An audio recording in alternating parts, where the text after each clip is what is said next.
could deny it all. You could deny it all. You could deny it all. Make a fucking bit of. You could deny it all. Les visages écrasés, c'est l'histoire d'une médecin du travail. C'est l'histoire d'une femme, d'abord,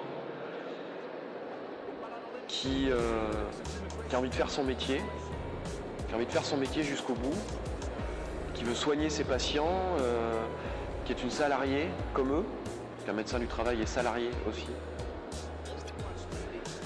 et qui est prête à aller jusqu'au bout du bout pour les soigner, y compris à se poser des questions qui peuvent être proches à un moment donné de l'euthanasie.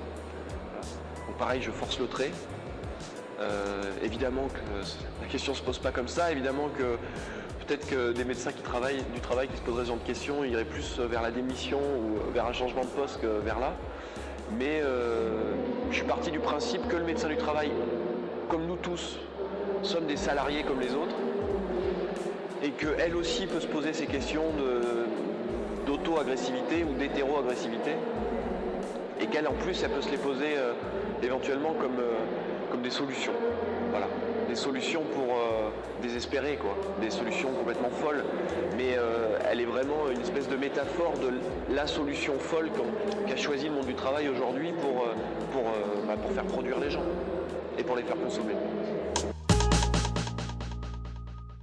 J'ai très peu d'empathie pour la plupart de mes personnages. C'est pas des personnages que j'écris pour les aimer, ni même pour les détester d'ailleurs. Et de temps en temps, j'en rencontre un qui m'intéresse un peu plus que les autres. Alors souvent, ceux qui m'intéressent sont les personnages féminins, qui sont plutôt des personnages secondaires, enfin, dans tous les romans, dans certains romans.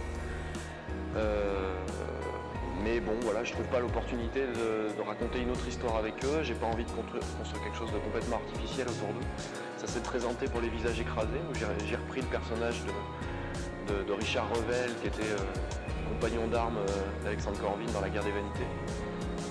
Il tient aussi un rôle secondaire, quoique d'une certaine manière, il fait aussi partie des protagonistes, parce qu'il a quand même un rôle beaucoup plus important. Disons que c'est le personnage masculin central, même s'il est éclipsé par Carole Mathieu, le médecin Carole Mathieu dans Les Visages écrasés.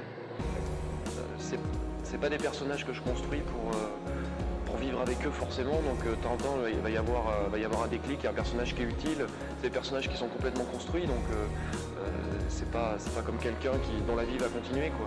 Ils servent uniquement une histoire, donc si l'histoire n'a pas lieu de continuer, eux ils s'arrêtent avec. Ce qui est intéressant, c'est que en l'occurrence pour Mona Cabriole, c'est une collection qui se lance, donc quand on vient de voir en disant voilà, il y a un projet qui est en train de se monter, qui est un projet a priori plutôt sympa, bon voilà, polar et rock'n'roll, j'écoute beaucoup de musique et donc on a envie de suivre ça et on a envie d'avancer. En plus, du coup, c'est un travail sympa parce qu'on se retrouve à bosser. C'est rare de bosser avec des auteurs, avec d'autres auteurs. Alors on bosse pas sur le livre ensemble, mais du coup on se croise, on est sur un projet similaire. La Bible est la même pour tout le monde. Celui qui suit doit récupérer l'héroïne dans l'état dans lequel on l'a mis dans le bouquin précédent. Alors des fois c'est respecté, des fois pas. Et c'est très ludique en fait. C'est vraiment ce qui m'intéresse. Je construis d'abord 2-3 personnages. En l'occurrence c'était Alexandre Corvin, le personnage de Blanche, et le troisième personnage qui est la ville. Ensuite je regarde l'histoire que j'ai envie de raconter, puis je construis ces personnages en fonction de cette histoire. En l'occurrence, c'était pas une histoire gay, donc la ville, Tournon, qui est plutôt une ville riante en fait, dans laquelle on se reconnaît pas forcément, même si toutes les anecdotes, par exemple sur le Rhône, toutes les odeurs qui sont charriées par le Rhône, le fait que ça soit un fleuve assez pollué, bon, tout ça je l'exacerbe, ça existe, je l'invente pas, je le sors pas d'un chapeau, mais l'idée c'est vraiment de construire tous ces personnages en fonction de cette histoire qui n'est pas une histoire gay, c'est des enfants qui sont un petit peu en souffrance, on va dire. Et moi j'ai envie de parler du regard qu'on porte sur ces enfants, du regard qu'on porte sur l'adolescence aujourd'hui, qui est aux prises avec, qui se retrouve dans une société qui a énormément changé en très peu de temps, où qui sont dans une espèce de petit milieu consumériste, ultra consumériste.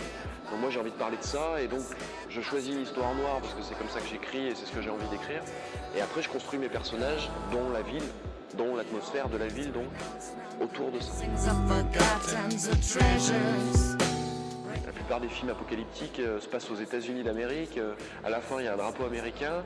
Et bon, moi, je connais pas les États-Unis, je connais la vallée du Rhône, c'est l'endroit où j'ai vécu.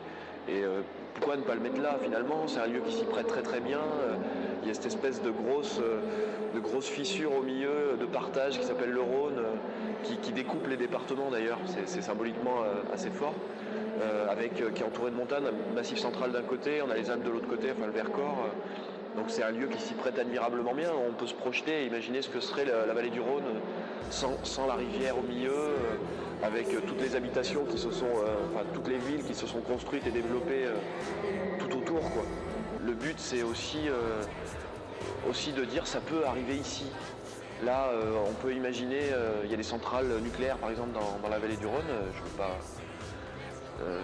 Il y en a qui explosent ailleurs, ça peut aussi se passer ici et peu importe finalement. Donc pourquoi inventer un endroit, voilà, j'en ai un sous la main qui s'appelle la vallée du Rhône et qui fonctionne bien, qui est un bon décor pour ça et voilà. L'idée c'était vraiment de partir de la banalité du quotidien, de partir de ce qu'on vit tous, qu'on a parfois du mal à voir. Moi je force le trait évidemment parce qu'heureusement ça se passe pas comme ça dans la vraie vie. Mais l'idée c'est de partir du quotidien. Moi j'aime bien travailler sur le quotidien, sur ces choses vraiment banales qui sont voilà, l'adolescence, le rapport à tout un tas de technologies, comme de prothèses, comme les portables, comme les jeux électroniques, comme voilà, tous ces bidules-là, tous ces gadgets. Et me poser la question de quelles sont les conséquences de ça et de faire le lien avec voilà, un certain nombre de faits divers, de choses qui me touchent moi plus.